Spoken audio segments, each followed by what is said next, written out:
আরে এখন কার লেকচার আছে? নারায়ণ স্যারের। সব সময় তোর খোঁজ করে ভাই। হাই, তুই কি সত্যি বলছিস? হ্যাঁ,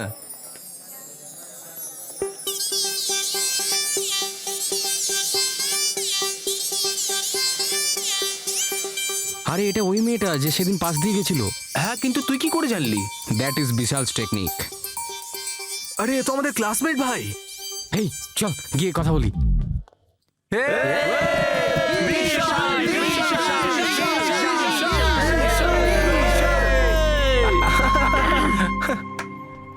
হ্যালো, হাই, আমার নাম বিশাল।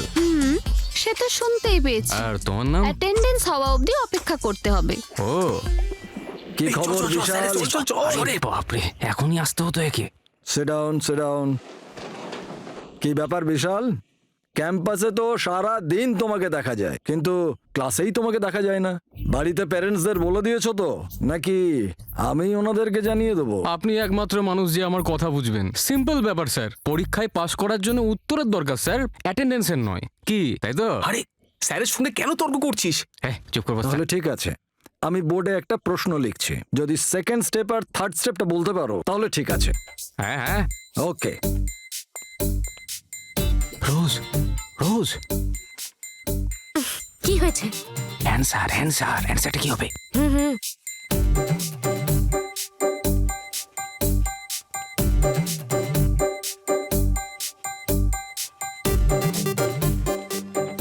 এটা পেছনে পাস করে দাও।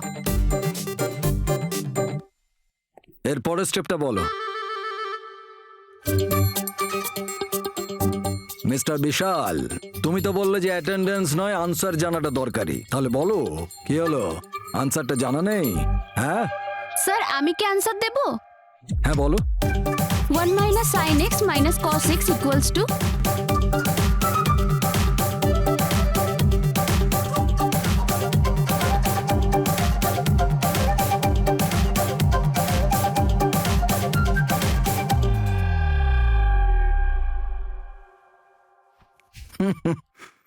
আরে ওর থেকে কিছু শেখো। স্যার, ডান স্টেপ হলে আমি যখন খুশি শিখে নিতাম। এটা ম্যাথ স্টেপ, এটাকে একমাত্র ক্লাসেই শেখা যায়।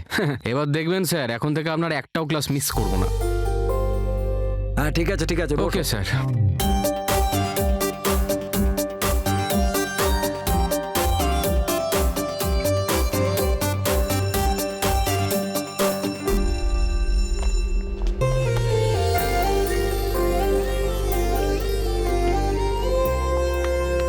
শোন না ভাই, একে মিস করা যাবে না। দাদা সব ঠিক আছে তো? আরে কি বলছে আমাকে? উনি জিজ্ঞেস করছেন সব ঠিক আছে তো? এত চিৎকার করে কেন বলছিস? চিৎকার করবার জন্য টাকা দিই না আমি তোকে। যত টাকা আপনি আমাকে দেন তাতে এটুকুই মুখ খুলবে। কিসের অপারেশন? এত মোটা হয়ে গেল তো এসব হবেই। একটু ওজন কমাও। আরে দাদা, মেয়ের বিয়ে ঠিক করে ফেলেছি, আমার একটু টাকার দরকার। 2 লাখ টাকা পর্যন্ত ফাইন্যান্স করে দিলেই হবে। এ কি বলছে? উনি বলছেন ওনার 4 লাখ টাকা চাই মেয়ের বিয়ের জন্য। আমি মনে হয় শুনলাম এর 2 লাখ টাকা চাই। টাকার ব্যাপারে তো সবসময় ভালো করেই শুনতে পাই। আমার কান দুটো খারাপ, কিন্তু চোখ দুটো ভালো। ছেলেকে সাইন করবার জন্য অফিসে পাঠিয়ে দিও। খুব ভালো কথা। আমি ওকে টাকা দিয়ে দেবো। ঠিক আছে, হ্যাঁ, ঠিক আছে। কিন্তু তোমার জন্য আমি দিচ্ছি না, ওর জন্য আমি দিচ্ছি। তুমি এই অপারেশন করাবে, কি জানি কবে টপকে যাবে, তখন আমার সব টাকা চলে যাবে না? দেখ, আর সে ওর থেকে কত ভালো করে বোঝালো আমাকে, একটা কাজও ঠিক করে করতে পারিস না। থু, একটা গাধা তৈরি হয়েছে। চ আমার এর সঙ্গে সঙ্গে। থাকলে একদিন পাগল হয়ে যাবো। কি ঝামেলা রে বাবা।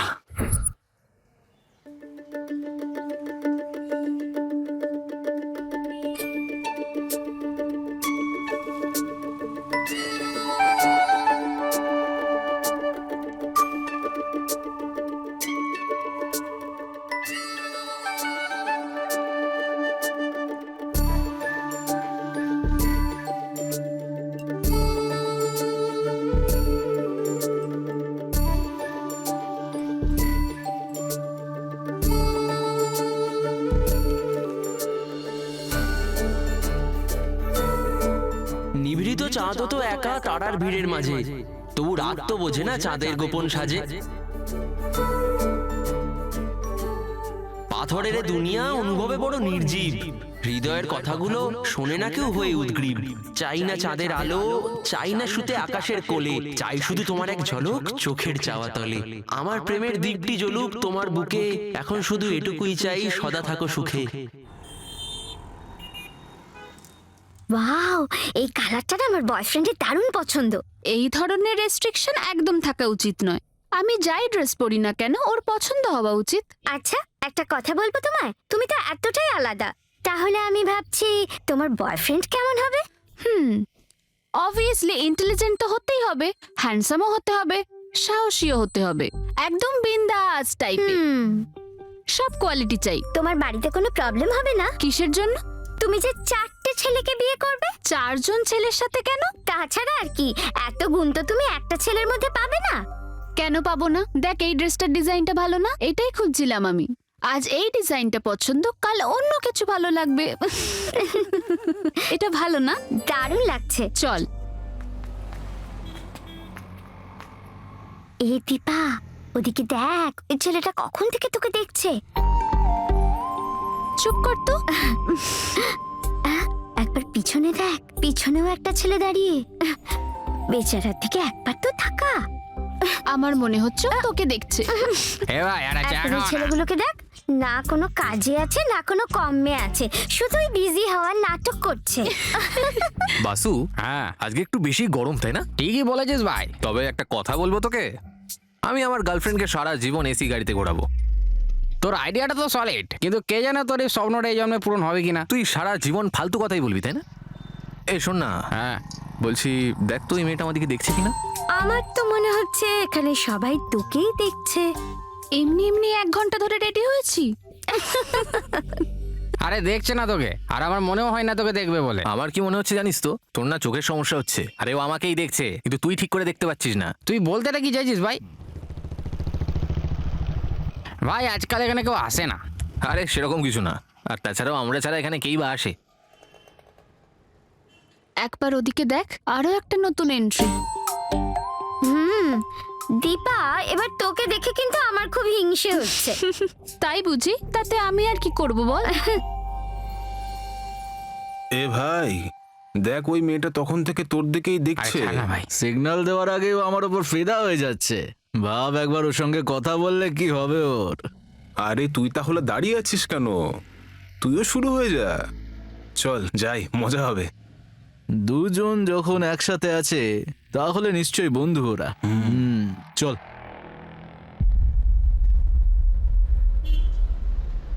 আরে দেখ, ওরা দুজনে তো এদিকেই আসছে। আমি কিছু করিনি, তুই বোধহয় দেখে হেসেছিস। এই, তোমার নাম কি? আমার নাম সোমা। আমি তোমার নয়, ওর নামটা জানতে চাই। নিজে জিজ্ঞেস করো না। তা তুমি কেন মাঝখানে কথা বলছো? আমি তোকেই জিজ্ঞেস করছি। Your name please. কেন বলবো? শুধু তোমার নামটা আমি জানতে চাই। বলবো না আমি। কি করবে? মনে হচ্ছে ওই ছেলেটা মেয়েটাকে বিরক্ত করছে। হ্যাঁ, তুই কিছু শুনতে পাচ্ছিস নাকি? না কিছু নাম শুনতে বলবো পাচ্ছি না। না। তুই আমিও পাচ্ছি না রে। তাহলে আমাকে কেন জিজ্ঞেস করছিস শুনতে পাচ্ছি কিনা? আরে চলো, ন্যাকামো করছো কেন? ছাড়ো, হাত ছাড়ো। আরে এবার তো বাড়াবাড়ি করছে ভাই। এই আয় তো। না ছাড়লে কি করবে? হ্যাঁ, একবার যখন আমি কোনো মেয়ের হাত ধরি তখন সেই হাত আমি ছাড়ি না, বুঝেছো? ছাড়ো, নাহলে কিন্তু। চলো। আরে ক্ষমতা থাকলে আমার হাত ধরে দেখা। তুই আমাদেরই এলাকায় এসে মেয়েদেরকে বিরক্ত করবি, আর আমরা কি এমনি ছেড়ে দেবো তোকে? এই, তুই হয়তো জানিস না আমি কোন এরিয়াতে থাকি। যাই হোক, কিন্তু এই এরিয়াটা আমার। চল এখন বেরো এখান থেকে। এই, তুই কেন মাঝখানে নাক গলাচ্ছিস?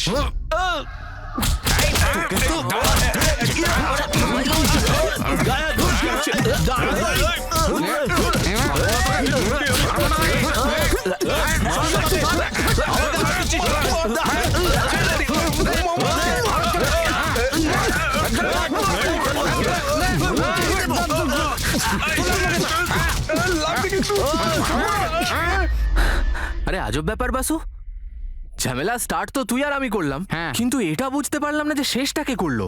আরে এটা তো একটা মেয়ের ব্যাপার, বুঝলি তো? সেই কারণে এখানে এত লোক জমা হয়ে গেল। এই ব্যাপারটা যদি একটা ছেলের হতো না, তাহলে কেউ এক পায়ে এগিয়ে আসতো না। জানি না আজকালকার লোকগুলো শুধরোবে কবে। তুইও তো সেটাই করছিলি ভাই। আরে কোথায় গেল? আরে ও তো কখন বাসে উঠে চলে গেছে, তুইও চল। হ্যাঁ ভাই, বাসু ও আমাকে ওদের সাথে মারামারি করতে দেখেছে না? হ্যাঁ দেখেছে তো, কিন্তু ও বাকি লোকদেরও মারপিট করতে দেখেছে।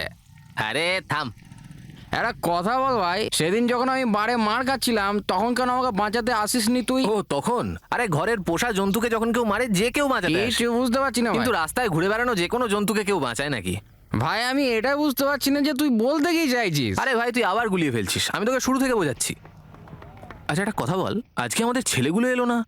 আরে হ্যাঁ, এই চলেই আসবে ভাই। ঠিক আছে ঠিক আছে, তবে আজকের ম্যাচে 6 মেরে মেরে আজকের ম্যাচটা আমি জিতে দেখাবো। এই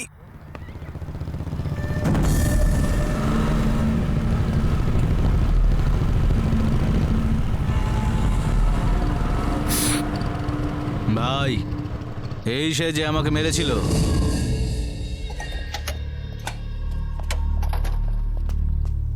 কিরে, তোর এলাকায় যেই আসবে তুই তাকেই মারবি নাকি? হ্যাঁ, দেখুন দাদা, ও আমার এরিয়ায় এসে মেয়েদেরকে বিরক্ত করছে তাই মেরেছি। ম্যাটার ওখানেই শেষ হয়ে গেছে।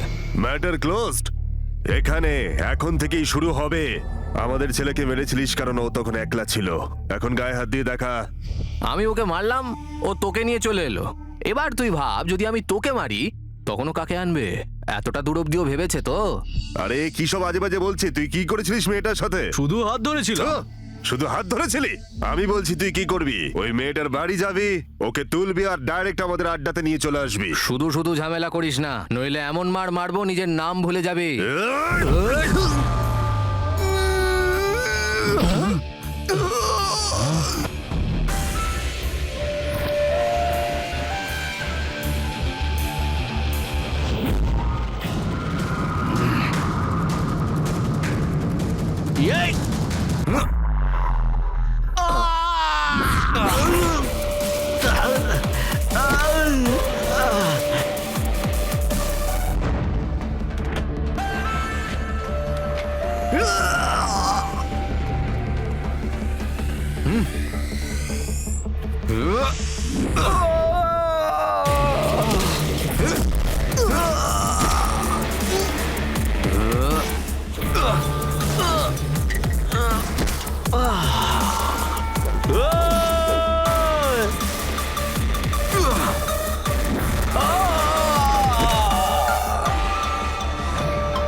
মারতে এসেছিলিস তো? তাহলে ও উঠে মার। শোন, যার শক্তি আর সাহস আছে সে এসে দেখাক আমার এরিয়ায়।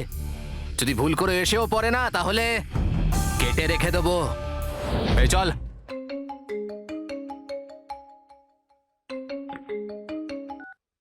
হ্যালো। ফোন তুলতে তো দেরি করলি কেন বাবা? হ্যাঁ মা, আমি পড়তে বসেছিলাম। তুই ঠিক আছিস তো? তোর গলাটা কেমন অন্যরকম লাগছে। সেরম কিছু নয় মা। 10 দিন হয়ে গেছে বাবা, তুই ফোন করিসনি। আমার খুব চিন্তা হচ্ছিল। হ্যাঁ, ওই ইন্টারনাল টেস্টের জন্য পড়ছিলাম। পরীক্ষা ভালো হয়েছে তো? ও হ্যাঁ মা, খুব ভালো হয়েছে। এবারে না 2000 টাকা বেশি পাঠিও। আসলে কি হয়েছে মা, বাসে উঠতে গিয়ে চশমাটা তুই ভেঙে ঠিক গেছে। আছিস তো? না না, আমি ঠিক আছি। নিজের খেয়াল রাখিস বাবা। হ্যাঁ মা। এই জন্যই তো বলি, কিছু করার আগে দুবার ভেবে করবি বাবা। ঠিক আছে মা, বুঝে গেছি। বাই।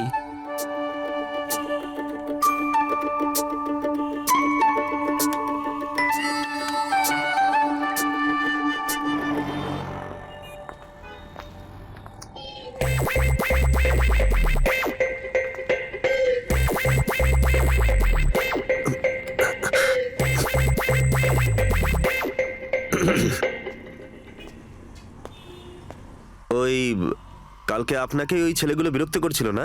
হ্যাঁ, কেন? আপনি একদম ভয় পাবেন না ম্যাডাম, আমরা তো এই আশেপাশেই থাকি। আপনাকে একটা কথা বলে রাখি, আপনি যে বাসে করে যান না, সেই বাসে আপনাকে কেউ টাচ করবে না। আপনি তো বোধহয় দেখেইছেন কাল যারা মারতে এসেছিল, যেই আমি মারতে শুরু করেছিলাম কেমন পালিয়ে গেছিল। আপনি একদম সেফ ম্যাডাম, আমার ছেলেপেলেরা সব জায়গায় আছে। আমি বলে দিয়েছি ও আমার গার্লফ্রেন্ড, হ্যাঁ, মানে বলতে চাইছি আমার বন্ধু, এটাই আমি ওদেরকে বলেছিলাম। Thank you very much. আমার বাস চলে এসছে, বাই।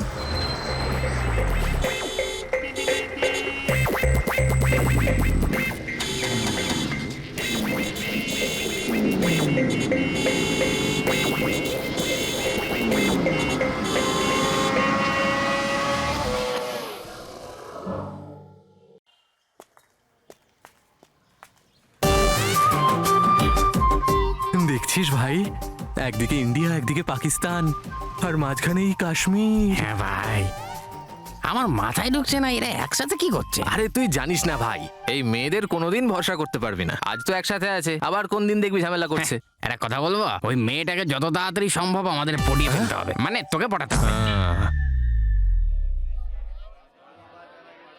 ভাই, এই মঞ্জুলাল স্যারের লেকচার কি বোরিং।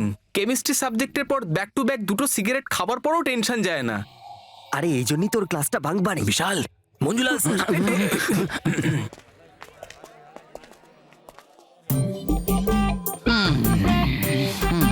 এই রঙ্গিয়া, কি এত হয়েছে? হাসি মুখে কোথায় যাচ্ছিস? কিসের খুশি বাবা? আরে একটু এদিকে আয় না। ব্যাস হয়ে গেল। কোথায় ছিলিস এতদিন? কলেজে দেখতে পাই না। ফুল অন এনজয় করছিস মনে হচ্ছে। মনে হচ্ছে ডে নাইট ম্যাচ চলছে। আচ্ছা, তোর বউকে কেমন দেখতে রে? আরে এর মতো নয় তো? এমনিতেও তো তোর এমন মেয়ের সাথে বিয়ে হয়েছে যাকে কেউ আগেই ছেড়ে দিয়েছিল। আমারও এটাই মনে হয়েছিল রে বাবা, কিন্তু ও পালিয়ে যায়নি, ওকে নিয়ে পালিয়েছিল। কি বলছিস কি ভাই? তুই কি করে জানলি? শান্ত শান্ত বলছি। আমার সামনের বাড়িটা পুরো খালি ছিল। আমার বউ কমিশনের লোভে পড়ে আমাকে রিয়েল এস্টেটের ব্যবসা করতে বললো, সেখানে নাকি অনেক কমিশন পাওয়া যায়। তাই আমি পিয়নের চাকরি ছেড়ে দিলাম, ওর কথা শুনে রিয়েল এস্টেটের বিজনেসে লেগে গেলাম। আরে একদিন তোমার মতো একটা ছেলে সেখানে হাজির হলো। এই তোকে আমার নাম্বার কে দিয়েছে রে? তোর এত সাহস যে আমাকে ফোন করে বলছিস ব্রোকার? আমি ব্রোকার নই, বুঝলি? আমি জাতা নই, একেবারে রিয়েল এস্টেট ব্রোকার। এবার ফোন রাখ, চল। ননসেন্স। নমস্কার স্যার। হ্যাঁ নমস্কার, কি হয়েছে? এখানে কি কোথাও ঘর ভাড়া পাওয়া যাবে? এই তোকে কে বললো রে আমি ব্রোকার? স্যার, আপনাকে দেখতে না পুরো দালালের মতো। আমি ভালো করেই জানি আপনি আমায় সাহায্য করতে পারবেন। বক্সারের জন্য কোনো ঘর পাওয়া যায় না। বক্সারের জন্য মানে? যাদের বিয়ে হয়নি তাদের, গাদা। স্যার, ওদেরকে ব্যাচেলার বলে। ও, এদেরকে ব্যাচেলার বলে নাকি? আমি তাদেরকে কোনো ঘর ভাড়া দিই না, বুঝেছো? প্লিজ স্যার, আমায় একটু সাহায্য করুন না। আচ্ছা ঠিক আছে, ট্রাই করছি, কিন্তু 2 মাসের রেন্ট কমিশন হিসেবে নেব। হ্যাঁ, সেটা আমি দিয়ে দেবো তাই স্যার। নাকি? তাহলে তো এক্ষুনি বাড়ি দেখা যাবে, চলো। এই সমস্যাটা তো দেখছি ক্রমশ বেড়েই চলেছে। এই বাড়িটা দেখছো? ভালো না দেখতে? হ্যাঁ, খুব ভালো স্যার। স্যার, ও স্যার, স্যার এই তো। হ্যাঁ হ্যাঁ হ্যাঁ, তুমি এসেছো। হ্যাঁ, নমস্কার। ইয়ে হলো আমার কাকার ছেলে, নমস্কার, খুবই স্যার। ভালো ছেলে, কম্পিউটার নিয়ে পড়াশোনা করছে। ভাড়া বাড়ি খুঁজছিল, আপনার বাড়ি খালি আছে তাই নিয়ে চলে এলাম। শর্তগুলোকে বুঝিয়ে দিয়েছো তো? ফুল ডিটেলে পুরো বুঝিয়ে দিয়েছি। এই অ্যাডভান্সটা বের করো এবার। স্যার, হ্যাঁ দাও। এই সমস্যাটা তো দেখছি ক্রমশ বেড়েই চলেছে। তবে তুমি রিয়েল এস্টেট বিজনেসে কবে থেকে কাজ করছো? আরে পুরোটা তো শোনো, একেবারে সত্য ঘটনা। আরে শোনো শোনো, আসছি স্যার। এদিকে এসো এদিকে এসো। আরে এখানে বসে টাইম পাস করছো, কোনো কাজ বাজ নেই নাকি? আরে ওই যাকে আমি বাড়ি ভাড়া দিয়েছি, আরে ওই ছেলেটা একদমই ভদ্র নয়। কি বলছো কি? ভাড়া দেয় না নাকি? যদি রেন্ট না দিত তাহলে অ্যাডভান্স থেকে কেটে নিতাম। ও, মদ ফদ খাই বুঝি? যদি ড্রিঙ্ক করতো তাহলে আমি নিজেই ওর সঙ্গে বসে পড়তাম। ও, তাহলে গাঁজা টাজা নেশা করে নাকি? আরে এই সব নেশা করলে আমি ওকে পুলিশে দিয়ে দিতাম। তাহলে তো ওটা আপনার প্রবলেম স্যার। আমার কেন, তোমার প্রবলেম। আরে আমার প্রবলেম কি করে হলো? আমি তো শুধু বাড়ি দেখিয়েছি, বাকিটা তো আপনার প্রবলেম। আরে না রে বাবা, তোমার প্রবলেম। আরে আমার প্রবলেম কি করে হচ্ছে বুঝতে পারছি না। আরে আমার তোমার প্রবলেম ছাড়ো, নিজেই গিয়ে দেখো। তোমাদের মতো মানুষদের জন্য ব্যাচেলার ছেলেগুলোর জীবন একেবারে 12টা বেজে গেল। দেখি কি প্রবলেম। বেশি কথা বলো না, হ্যাঁ, চলো চলো, নিজে চলো। গিয়ে দেখবে, চলো। আরে যাচ্ছি তো, কি প্রবলেম হয়েছে দেখতে। আরে অনেক বড় প্রবলেম। নিজেই দেখে নিও যখন জানলাটা হ্যাঁ খুলবো। ঠিক আছে, জানলাটা খুলুন না, আমি ভয় পাই নাকি? দেখি জানলার ভেতরে কি আছে, দেখি। বেশি না বকে খুলুন তো। দেখো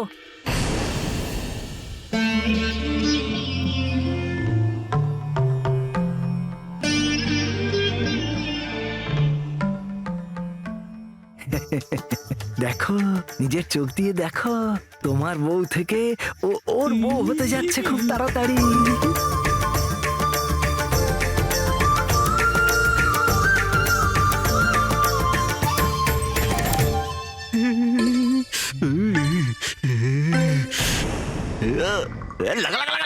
এবার বুঝতে পারলে তুমি?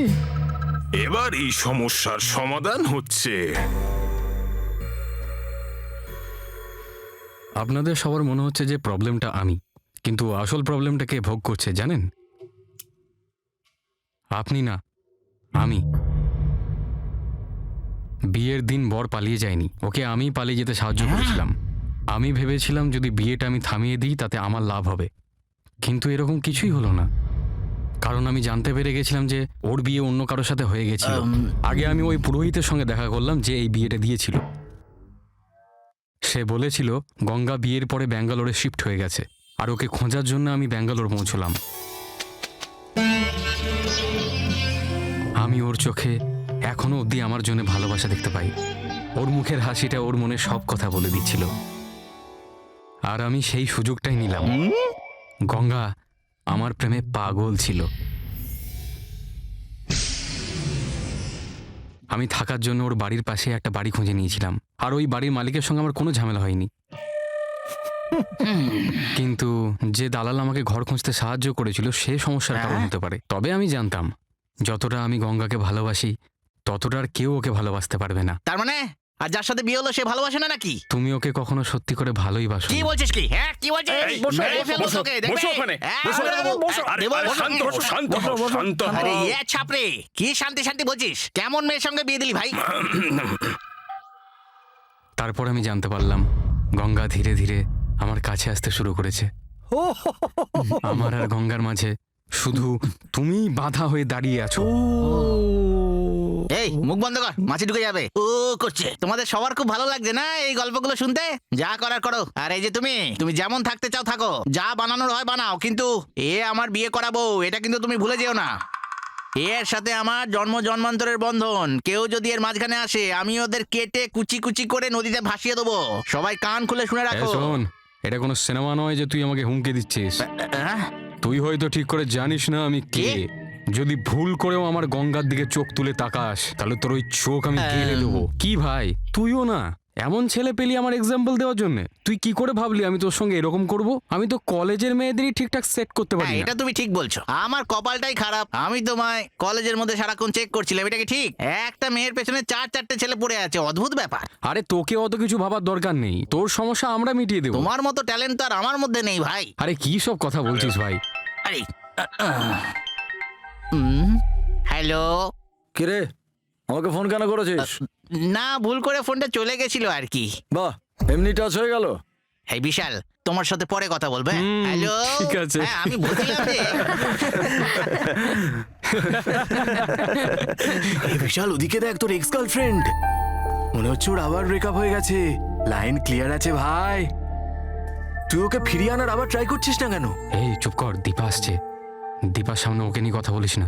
এখনো তোর ওকে প্রপোজ করা বাকি আছে রে ভাই। হ্যালো, কলেজের মেয়েরা আমার পেছনে ঘোরে, আমি ওদের দিকে ঘুরেও তাকাই না, বুঝলি? তুই শুধু দেখতে থাক, ও নিজে থেকেই আমার কাছে চলে আসবে আর তোদের সবার সামনে আমায় প্রপোজও করবে।